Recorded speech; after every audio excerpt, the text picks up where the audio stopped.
اعوذ باللہ من الشیطان الرجیم بسم اللہ الرحمن الرحیم۔ ابلیس کا اصل نام عزازیل ہے۔ ابلیس کی کنیت ابو کہتر تکبیر کا باپ ہے۔ ابلیس کے لفظی معنی انتہائی مایوس کی ہیں۔ اصطلاحاً ابلیس اس جن کا نام ہے جس نے اللہ تعالیٰ کے حکم کی نافرمانی کر کے حضرت آدم علیہ السلام کے لیے مطیع اور مسخر ہونے سے انکار کر دیا۔ ابلیس کے والد کا نام چلیپا اور اس کی کنیت ابو الغوا ہے۔ چلیپا کا چہرہ ببر شیر جیسا تھا اور نہایت قدور اور بہادر تھا۔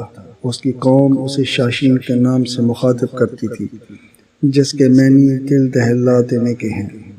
ابلیس کی والدہ کا نام تبلیس یا نبلیس تھا۔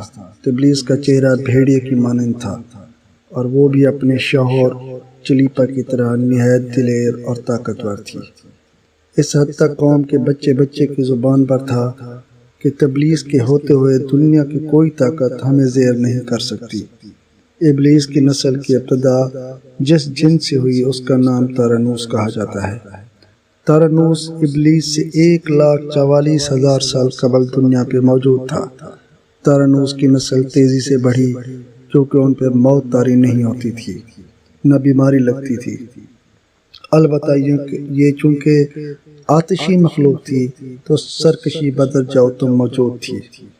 اس جنوں کی نسل کو پہلی موت فرشتوں کے ہاتھوں پیدائش کے 66,000 سال بعد آئی، جس کی وجہ سرکشی تھی۔ یہاں پہلی بار موت کی ابتدا ہوئی، اس سے پہلے موت نہیں ہوتی تھی۔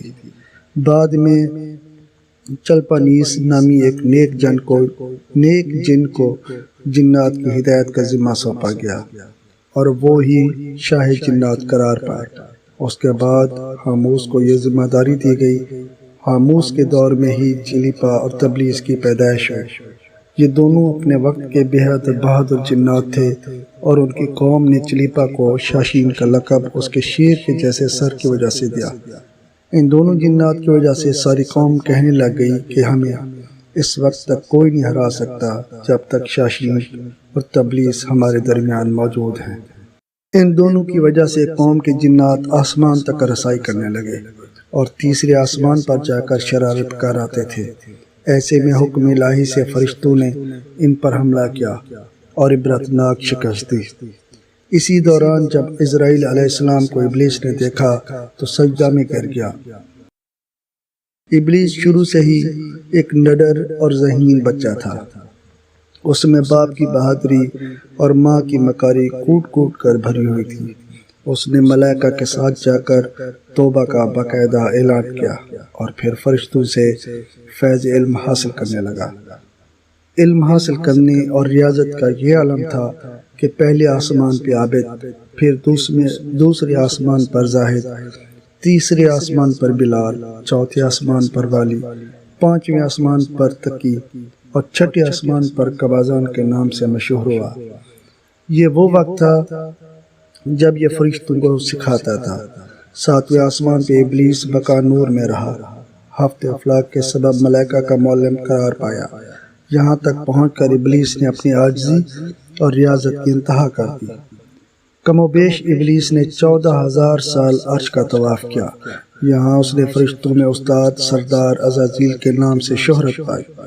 کم و بیش 30,000 سال مقربین فرشتوں کا استاد رہا۔ ابلیس کے درس و واعظ کی میعاد کم و بیش 20,000 سال ہے۔ فرشتوں کے ساتھ قیامت کی مدت کم و بیش 80,000 سال ہے۔ ابلیس کو حکم ہوا کہ دروغ جنت رضوان کی معاملت کرو اور اہل جنت فرشتوں کو اپنے علم و فضل سے بہرہور کرو۔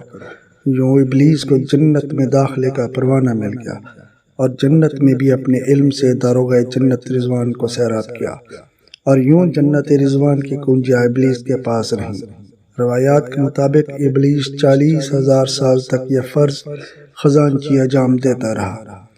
یہی وہ مقام اعلیٰ ترین جنت رضوان ہی تھا جہاں ابلیس نے پہلی بار بادشاہت کے خواب دیکھنے شروع کیے۔ اس وقت ابلیس کے پاس ہفت اقلیم، افلاک، جنت و دوزخ سب کا اختیار تھا اور اس نے چپے چپے پہ سجدے کیے تھے، مگر یہاں پہ ابلیس عاجزی سے پہلی بار بھٹکا اور خود کو بادشاہ بنانے اور رب بن جانے کے خواب دیکھنا شروع کیے۔ کئی ملائکہ کے سامنے ربوبیت کی بات بھی کی، مگر ملائکہ کے انکار کے سبب چپ ہو گیا، اور یوں نظام چلتا رہا، مگر اس سب سے اللہ تعالیٰ کی ذات بے خبر نہ تھی۔ پھر آدم علیہ السلام کی تخلیق کا مرحلہ آیا۔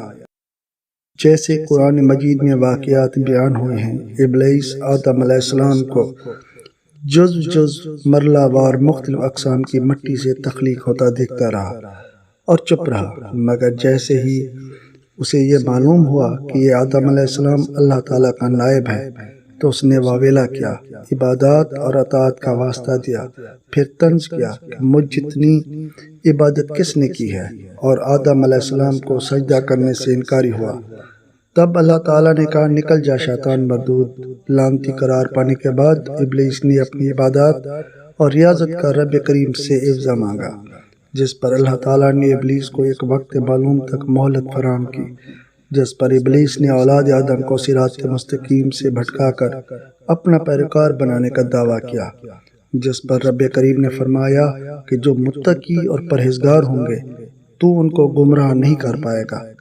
ابلیس کے اس لعنتی کام میں اس کے 5 ساتھی ہیں۔ صبر، اس کے اختیار میں مصیبتوں کا کاروبار ہے، جس میں لوگ ہائے واویلا کرتے ہیں، گریبان پھاڑتے ہیں، منہ پہ تماچے مارتے ہیں اور جاہلیت کے نعرے لگاتے ہیں۔ نمبر 2، اور یہ لوگوں کو بدی کا مرتکب کرتا ہے اور بدی کو لوگوں پہ اچھا اور پسندیدہ کر کے دکھاتا ہے۔ نمبر 3، مصوت، یہ کذب، جھوٹ اور دروغ پہ مامور ہے، جسے لوگ کان لگا کر سنیں۔ یہ انسانوں کی شکل اپنا کر ان سے ملتا ہے اور انہیں فساد برپا کرنے کی جھوٹی خبریں سناتا ہے۔ نمبر 4، داسم، یہ آدمی کے ساتھ گھر میں داخل ہوتا ہے اور گھر والوں کے عیب دکھاتا ہے اور آدمی کو گھر والوں پہ غضبناک کرتا ہے۔ نمبر 5، زکمیور، یہ بازاروں کا مختار ہے، بازاروں میں آ کر یہ بددیانتی کے جھنڈے گاڑتا ہے، بازاروں میں برائیوں اور فحاشی پہ ورگلاتا ہے۔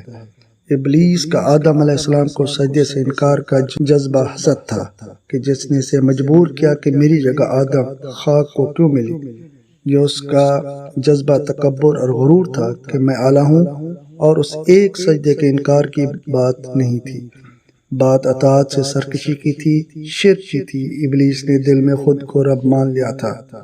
اسی شرک عظیم کی بدولت ابلیس تا قیامت رسوا اور لعنتی ٹھہرا اور اولاد آدم کو بھٹکانے کے لیے آزاد قرار پایا۔ حاصل نتیجہ یہ ٹھہرا کہ رب کریم کو انسان کی عبادات، عاجزی، علم و دانے سے کچھ غرض نہ ہے۔ رب کریم صرف دیکھتا ہے کہ دل میں اطاعت و فرمانبرداری کتنی ہے۔ اسی بنیاد پہ تقویٰ اور پرہیزگاری کے درجے قرار پاتے ہیں۔